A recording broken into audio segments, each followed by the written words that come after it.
Hey guys, welcome back to the Mental Game Podcast. I'm your host, Nikhil Mathur, and today's a very special episode. I'm joined with a close friend of mine, Azaan Ali Khan. Hey He's guys, actually, yep, he's studying medicine in the University of, Buckingham, did you say? Or, yeah, University of Buckingham. yeah, and yeah, he's been a very close friend of mine for a very long time, and we used to actually live, not ve- live very closely together, Yeah. um, in Dubai.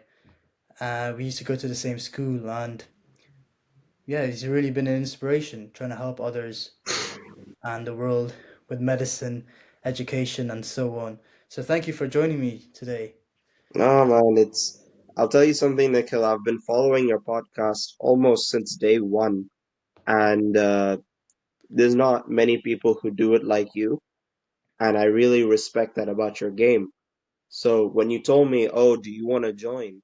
I was I was taken aback because I thought, "Wow, uh, I didn't think I'd even get an invitation like this." So no, thank you for having me. That's amazing, man. Thank you. So today we're going to be sort of talking about mental health and medicine. Now, before we started the podcast, this episode, you were saying that mental health isn't really taught about in in your course or in any medicine course, really. Could you please go into that and, you know, explain Yeah. the reason why this isn't taught or yeah. So what I was getting at, Nick, was a lot to do with, okay, what is your definition of mental health? Because in medicine, we look at mental health in a very particular light. Mental health is broken down into two parts. We've got psychiatry, which is your handling mental illnesses, which, or rather, handling diseases which have mental uh, problems. But then you've also got health psychology, which is, okay, when you get sick, how does your mind react to it in a behavioral sense? So, for example, a person who has, so I'm actually about to go into my mental health rotation for the next 6 weeks. The timing of this podcast is very interesting. Uh, let's take, for example, somebody who has been diagnosed with OCD or with clinical depression. So for them, they receive different kinds of mental health treatment and mental health schemes so that they are able to fight their disease or they're able to live with their disease. Mm, But not everyone has those diseases and not everyone needs that kind of support. Some mm, people just need support with handling other types of different diseases. So, for yeah. example, recently I was in my coronary rotation, which is the heart study rotation. Mm, And what the doctors would make us do is they'd say, hey, go talk to this patient and get a history from them, get a story from them, and see, okay, what is it that they're actually trying to explain to you, and why have they come into the hospital? mm, So you'd go to a patient, you take all this information, and one part of the history that is, it's considered a tick box requirement, but mm, it's actually extremely important, and it's called the social history. mm, Social history is essentially understanding how is a person's life like outside of their disease. So, mm, are they able to, aside from a few things like do they smoke and drink, how do they live their life? Do they have family around? Do they get around well enough? All these things matter because one, it tells us a lot about the disease itself. mm, Obviously, somebody who breaks their foot and can't walk around their home, they can't go to the grocery store because it hurts too much. It tells us, okay, yeah, that's a pretty bad break in their foot. But it also tells us that, okay, maybe there are people who have a disease, but the disease itself is not letting them live their life. mm, And this is kind of where the concept of mental health plays in because we talk about how can we allow people who are ill mm, to take back their life mentally so yeah. that, yes, they are still ill and they Mm, still need help medically, yeah. but can we make it so that we can improve their quality of life? Because at the end of the day, if we can treat illnesses but people still live like shit, True. what are we gonna achieve out of it? Yep. I agree with that. And I like how you said that we want to improve their quality of life despite them having a condition or a chronic condition. So I'm sure you know this about me, and I've put this on my podcast, and I've also told you personally. I have a chronic condition, chronic pancreatitis, Yeah. which has changed my life in a number of ways. Mm, That's socially and, a number of ways because there's a multitude of symptoms I experience on a day-to-day basis. yeah. And it does take a toll on my mental health at times. I feel that despite the medication I have, the symptoms I experience does impact my mental health adversely. So Mm, I was wondering if, you know, is there a program in medicine or is there a follow-up session doctors do in order to ensure that patients are coping well with the disease, though they're still sort of suffering with the symptoms? And how do you manage the aftermath of them being diagnosed and ensuring their longevity in whatever sphere? okay. It's an amazing question because we don't, again, medicine, especially in all these TV shows and the news and whatnot, we always talk about, oh, that first time they get the diagnosis, it's a major blockbuster moment in their life. But what happens after they get the diagnosis and after they start treatment? We don't talk about it enough in the media, and it's something that we in medical school we are learning about, but we don't learn it as much as how do you diagnose somebody Mm, for obvious reasons, but it doesn't neglect how important it is to follow up on somebody. mm, And this is a key part of medicine. mm, When you are sick and you get diagnosed and you're started on some treatment, you're never told, and it depends on the disease. Now, for example, I was just telling you that I was a little ill prior to this podcast. yep, Did I have to see a doctor? Even if I did, would the doctor have seen me again? Probably not, because I probably just had the flu. yep, But some diseases, especially chronic ones, require follow-ups. mm, Because, for example, let's say a patient does everything right. So the yep, doctor says, I need you to take these supplements. I need you to take this anti-inflammatory. I need you to see this doctor for a specialist look after. mm, Let's say you do everything right, but you still don't get the results that you and the doctor want to achieve. yep, And this is also very important, is it's not just the doctor's decision. It's more importantly, what does the patient want out of their healthcare? true, So if the patient comes back and says, you know what, doctor, I'm still suffering the same as I was before. It's not working. I've waited so X amount of time. It's a doctor's responsibility to ask themselves in these follow-up clinics, mm, is the patient doing everything they're supposed to? mm, If yes, is it going to take more time? mm, And if not, what do I need to do as the doctor? yep, If the patient's not able to stick to their treatment, which happens a lot, mm, uh, again, for many reasons, it's not just because a patient doesn't want to. There's many reasons why a patient might not. yep, How can we make it easier on the patient? Do mm, we need to have a talk with the patient about their ability to stick to the treatment?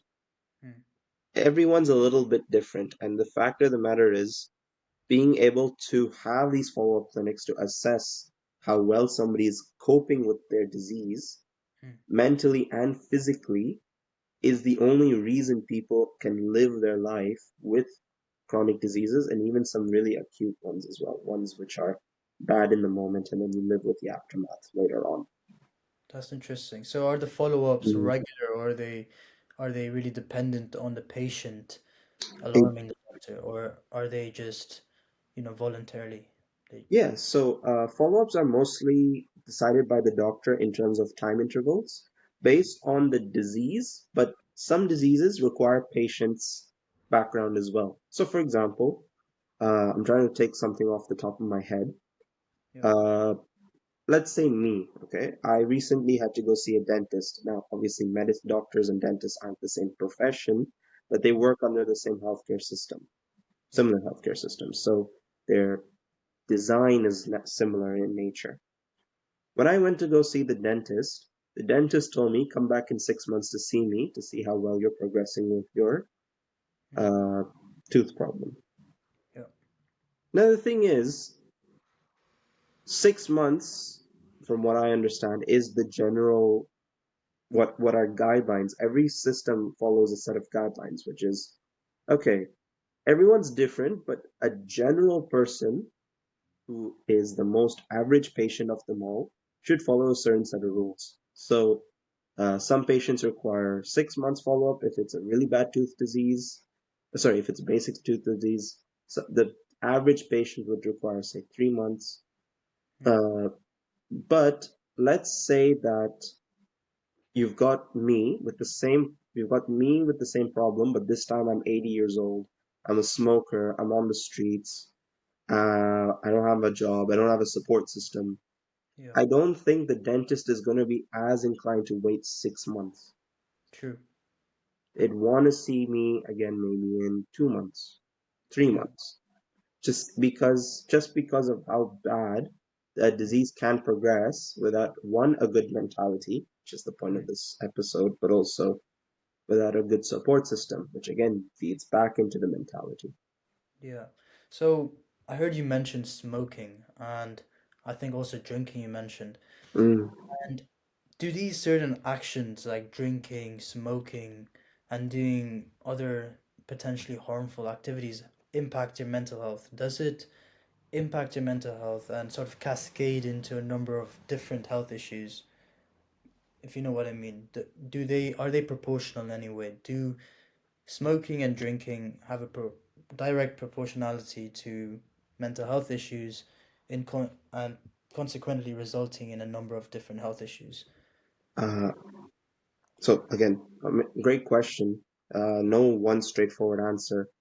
If I had to give an answer, I would just say yes. It largely depends on the amount. So let's take drinking for example. Yeah. People who drink recreationally, Mm.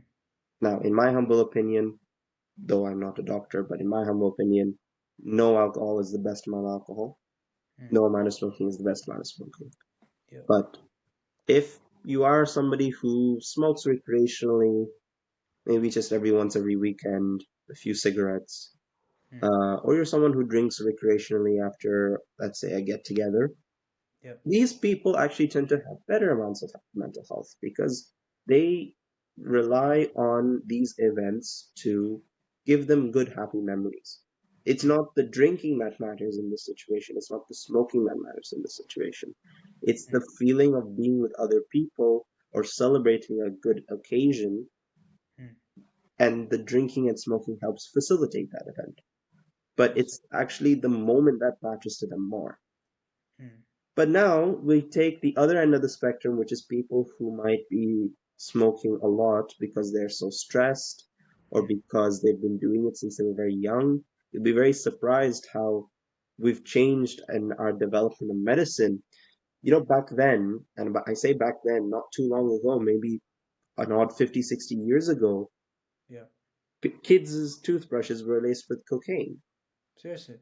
Yeah, yeah. Drinks were laced with cocaine. Sorry, not toothpaste. Drinks were laced with cocaine.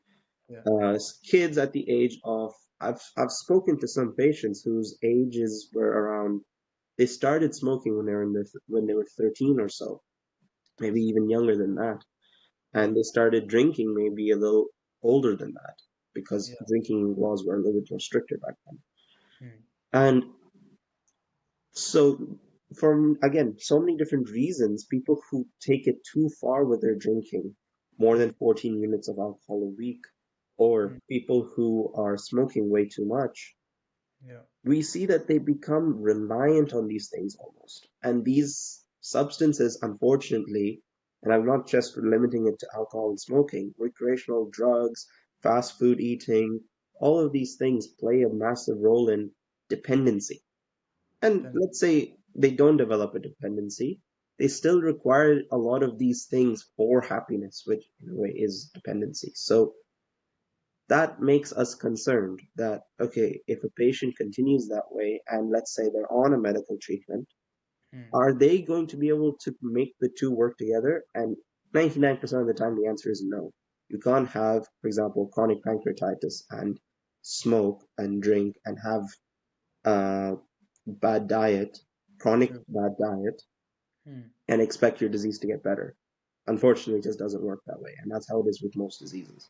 So I like how you mentioned dependency and how these people depend on alcohol and smoking for happy times and good memories and essentially better mental well-being.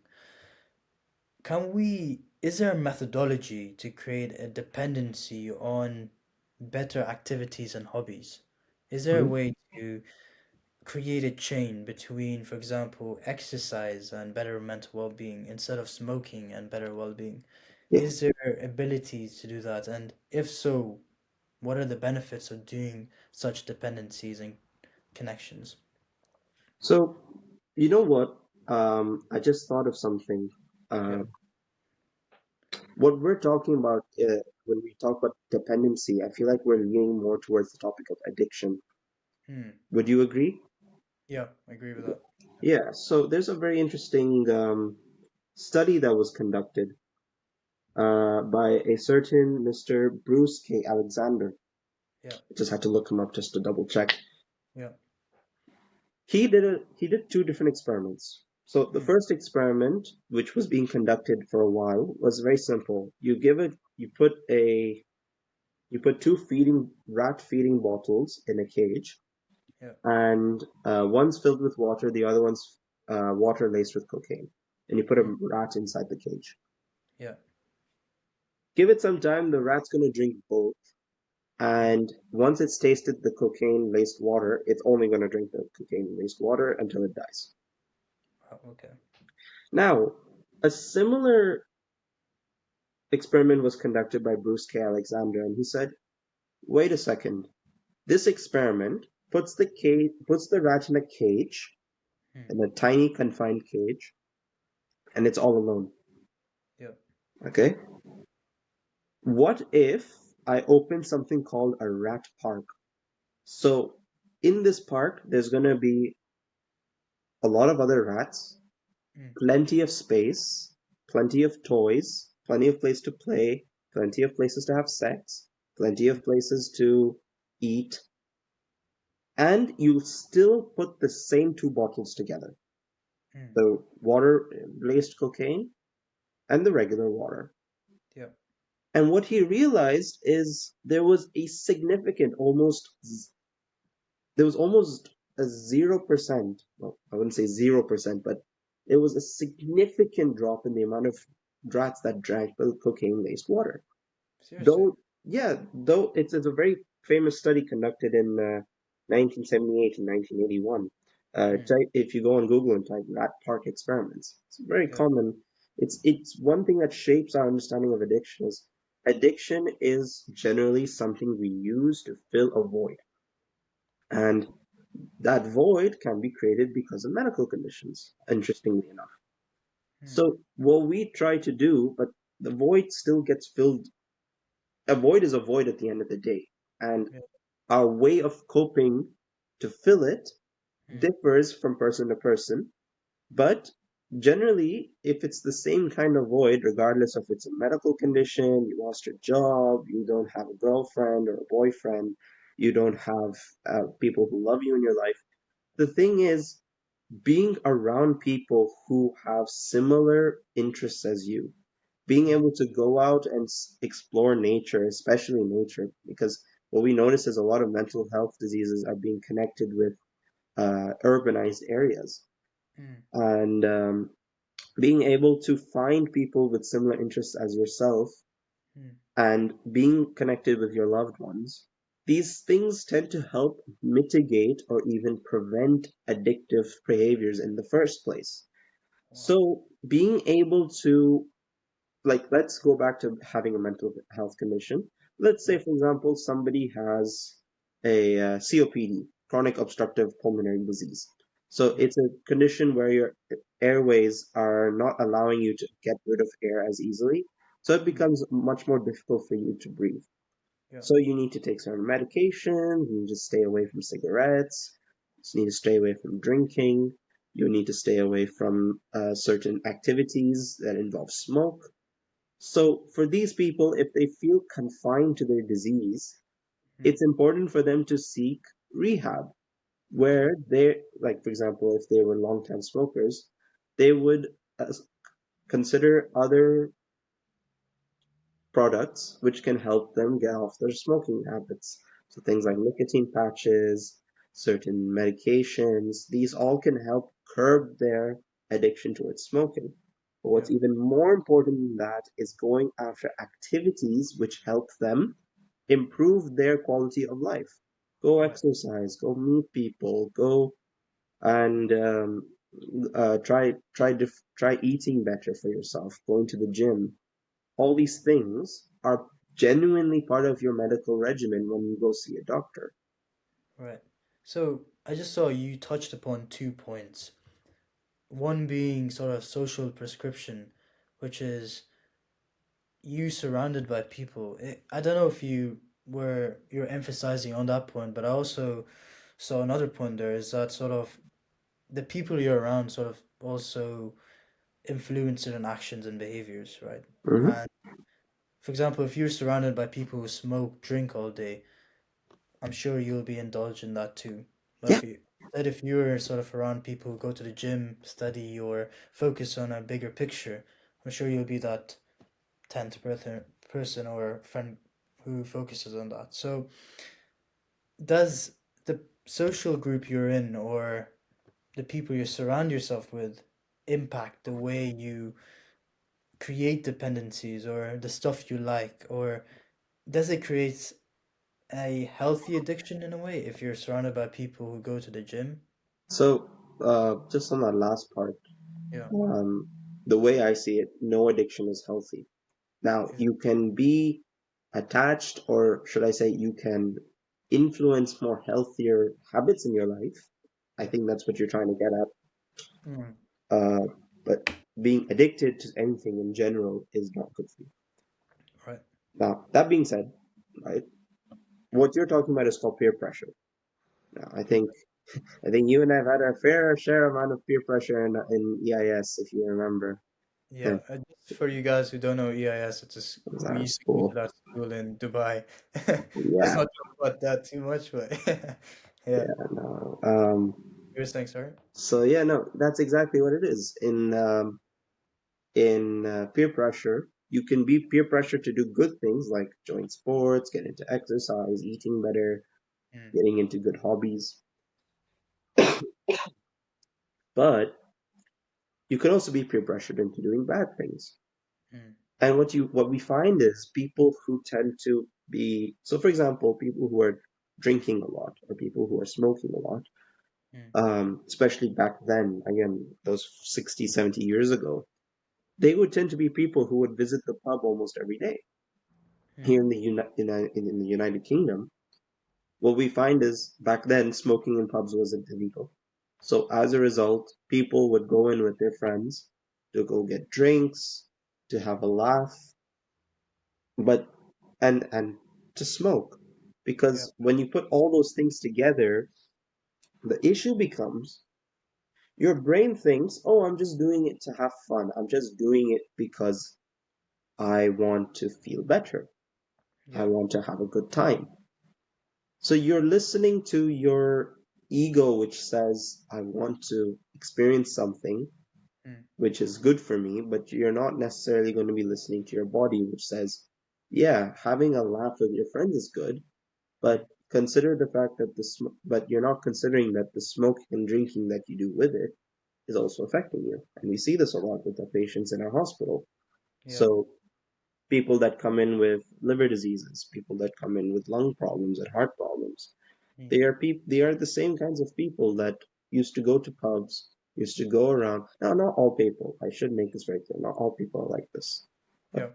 I see a very common trend, which is a lot of these people get involved with these bad habits and get involved with these bad things a lot of the time because they just wanted to do it with other people, True. because they were around when it happened. They would only be around when it happened, unfortunately.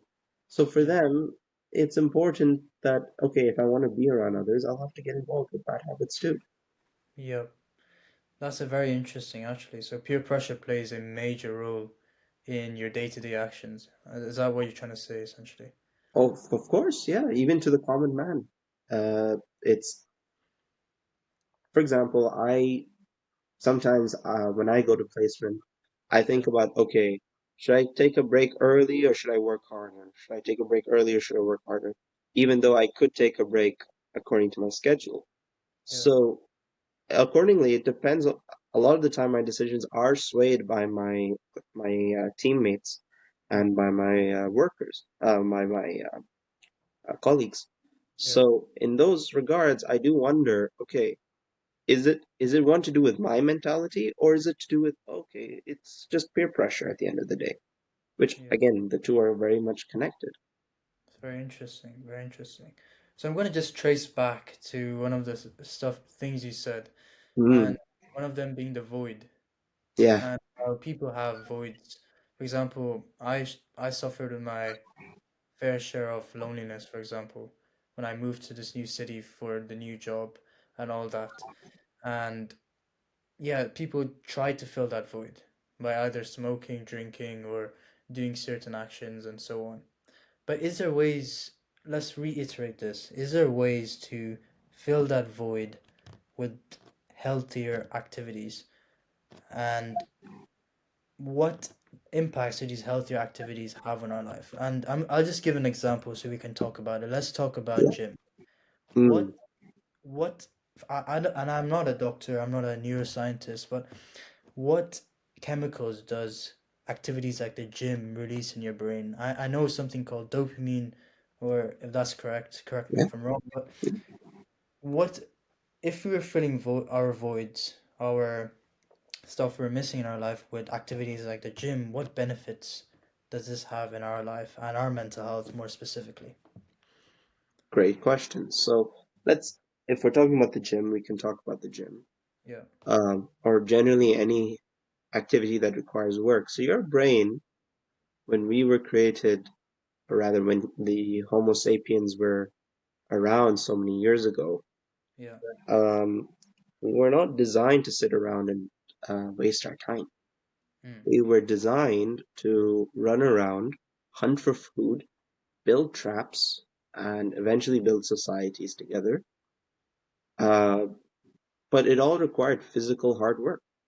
yeah, At one point, we didn't know what fire was, so we would have our gloves, we'd have our spears, we'd have whatever, and we'd hunt animals down. mm, And believe it or not, that takes a lot of hard work. I don't know if you've ever seen how fast uh, a tiger moves, or how fast a bear moves, how fast a deer moves, but they move pretty quick. yeah, imagine, yeah, So, uh, your body had to figure out a way to get around actually wanting to go so far and move so fast.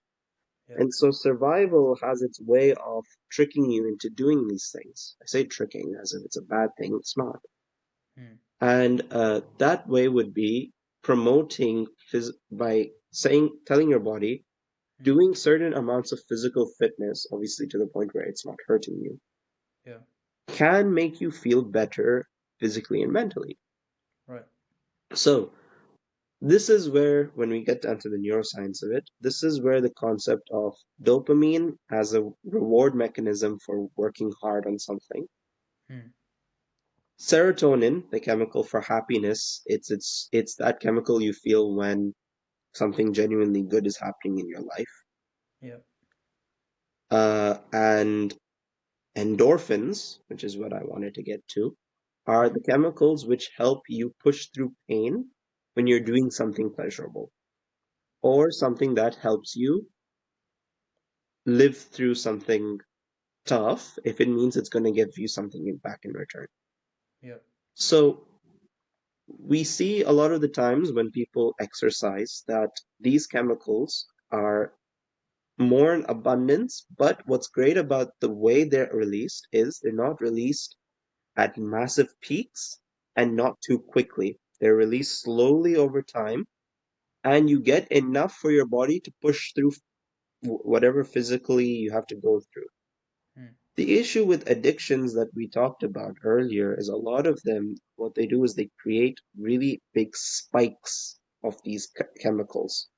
mm, And spikes means both it crosses the threshold your brain creates to mm, feel something, but yeah. also it does it in a very short span of time. Mm, So your brain thinks, oh, I don't need to work as hard now. So yeah. back then, we didn't have the concept of smoking, drinking, eating fast food. We had the Mm, concept of running around, breathing fresh air, which, I mean, to be fair, we hadn't had polluted airs there in a while, yeah. and being able to run around collecting fresh food, collecting fresh meat, collecting fresh vegetables without having to worry about, oh, can I just order it online? True.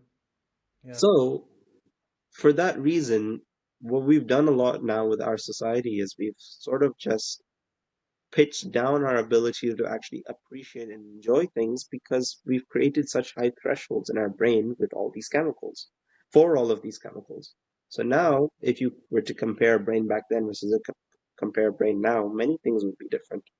But I would also say that one of the things that changes is back then, if a person wanted to feel happy and Mm, they needed a certain amount of serotonin versus now to feel a certain amount of feel a certain amount of happiness, mm. serotonin levels would be very different.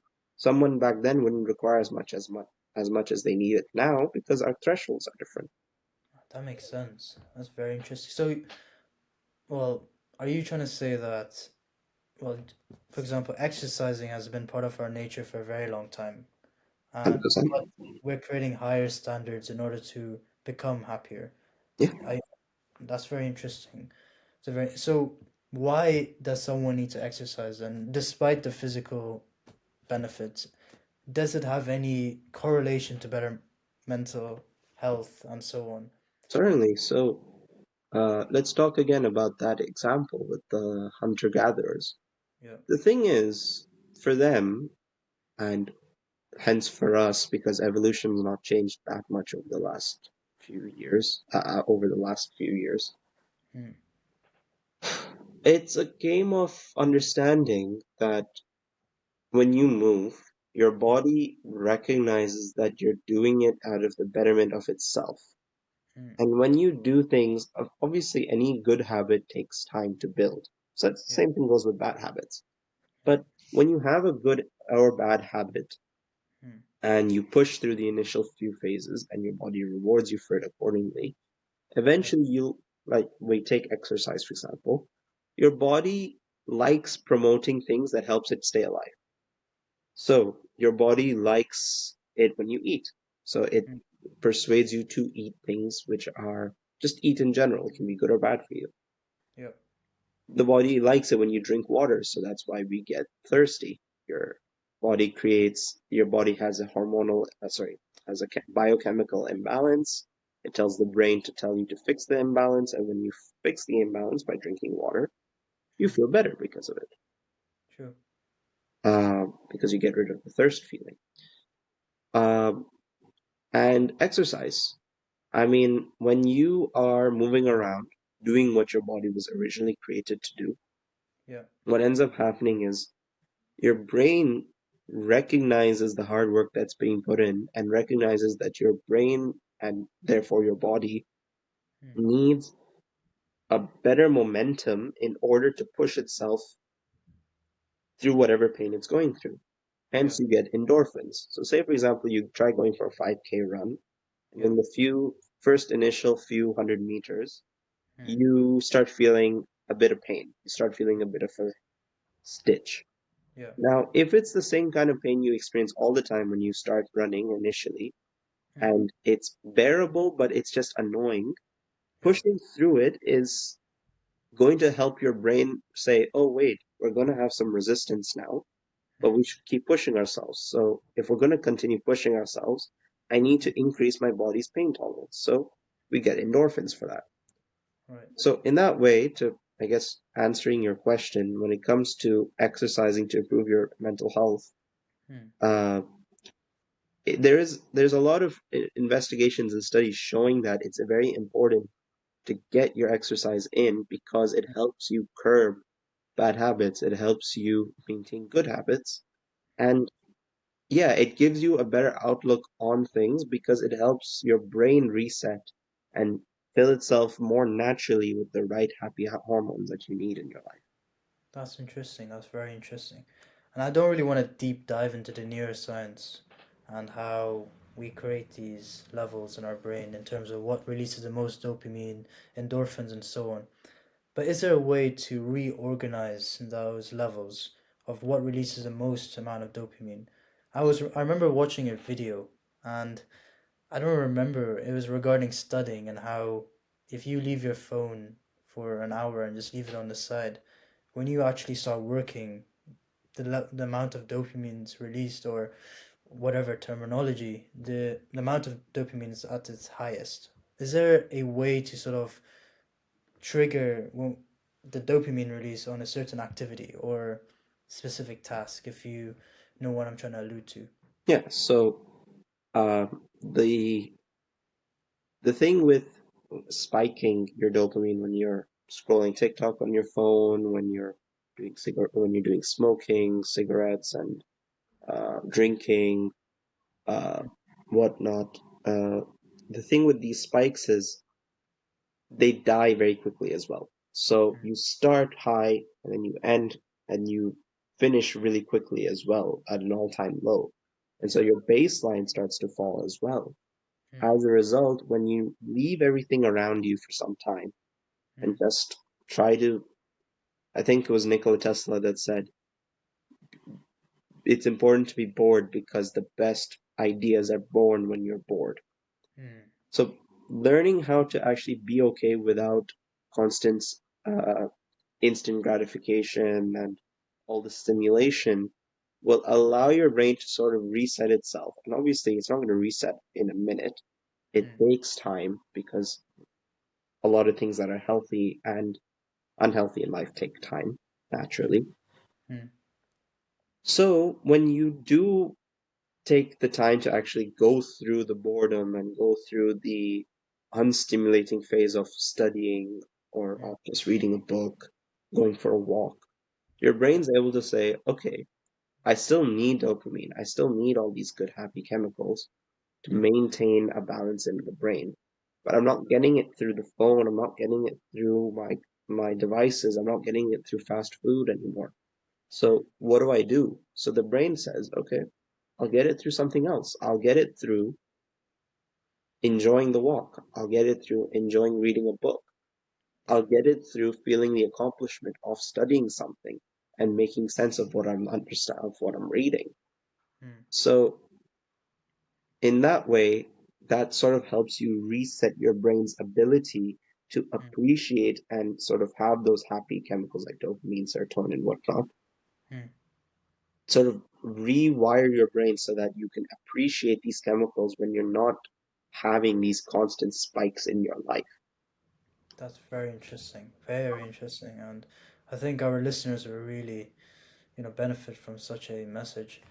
And my main idea to just bring you on, I told you before the podcast, I want to create a series with you, a Mm, number of different videos which focus on medicine X mental health, and yeah, just focus on a number of different topics. So I just want to, you know, just to close off, is mental health is really important in any sphere.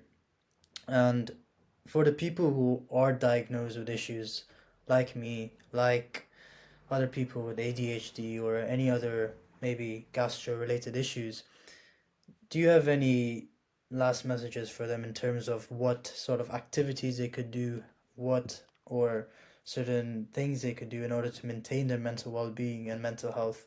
Do you have any advice and a final message for them? okay, yeah, definitely. Yeah. Um, First of all, if anyone who is suffering from any of these diseases is watching this, uh, first of all, I hope that you've had the time I know it's very difficult with most modern era systems to get the time to actually talk to a doctor, but I am hoping that you have had some time to be able to talk to a doctor about how to cope with whatever you're experiencing, whether it be through. So, one thing we need to appreciate, Nikhil, about medicine is a lot of the time doctors hate giving medicine. Right.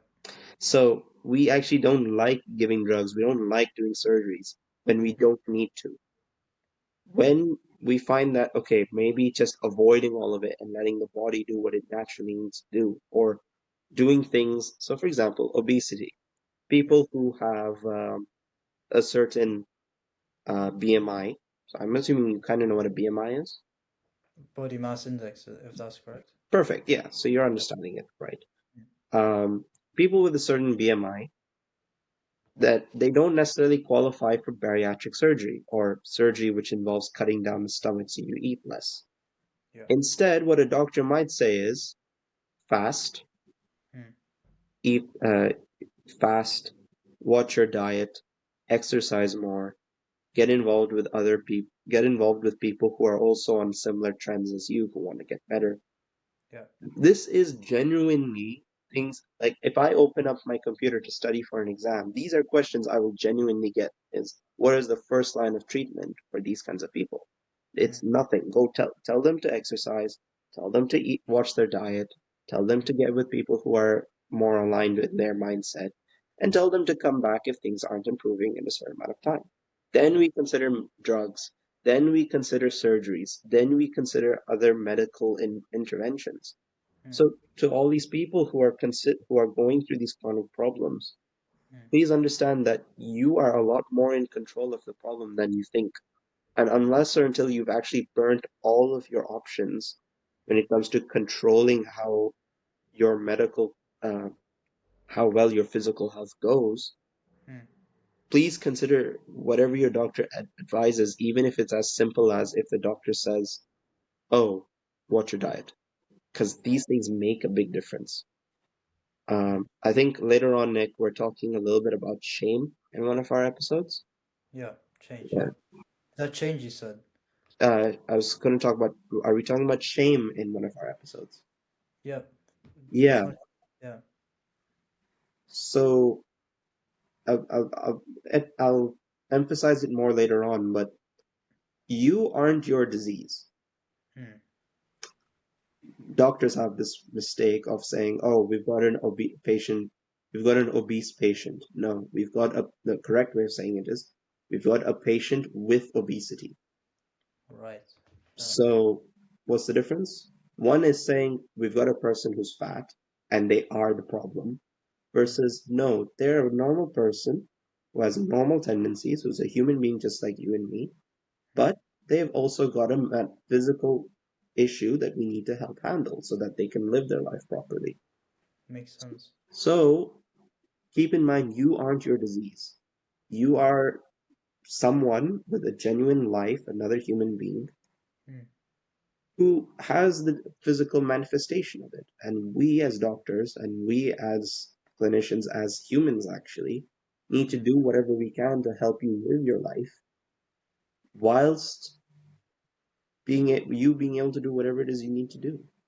Makes sense. Makes. So yeah, keep that in mind. And again, anything regarding your medical treatment, obviously speak to your doctor. But if it's as simple as watch your diet, go exercise, these things make a big difference. So just to reiterate, focus on the natural remedies like eating well, exercising, Mm, sleeping well. I think we need to touch upon sleep as well in another episode and how important sleep is. 100%.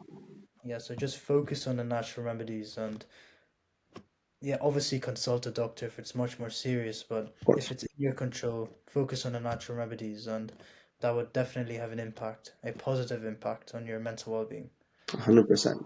Of course, consult your doctor, but most doctors are trained to tell you about the natural things as well. Like, yeah, try these foods, try these exercises. If you have questions, it's extremely important you ask your doctor. Don't assume these things. A Mm, lot of people take stuff that they don't need and then they don't see results when their doctor never told them to take it in the first place. true. So try your best to avoid going down that path and talking to your doctor about what you think. That's amazing. Thanks, Azan. And I really appreciate you joining today. It's a close friend of mine, and I absolutely really grateful for this opportunity to create this episode with you. And I think it would be really, really good for the listeners out there, especially ones with any health issues or even without health issues, just understanding how we can trigger dopamine, how we can utilize natural remedies, and how we can live just a more happier and better life Uh, in general. So just really appreciate it. I hope I was a little helpful, and now I'm looking forward to doing this again in the future. So thank you for having me. Yeah, that's amazing. And yeah, just guys put some comments on this YouTube video here just to write down anything you want Azan and I to talk about, and we'll definitely give it a shot. Do 100%. you want to shout out your YouTube or any any shameless plug here and there? Yeah, it's Azaan Explains Med. My channel's dying, guys. I'm sorry. But I hope I hope it becomes helpful later on. Yeah, But no, stick to this podcast. This podcast is blooming and it needs to. So let's keep it going. yeah. And I'll put his YouTube channel on the description, so please check him out. I'll also, if you want your LinkedIn, I'll put it there. But yeah.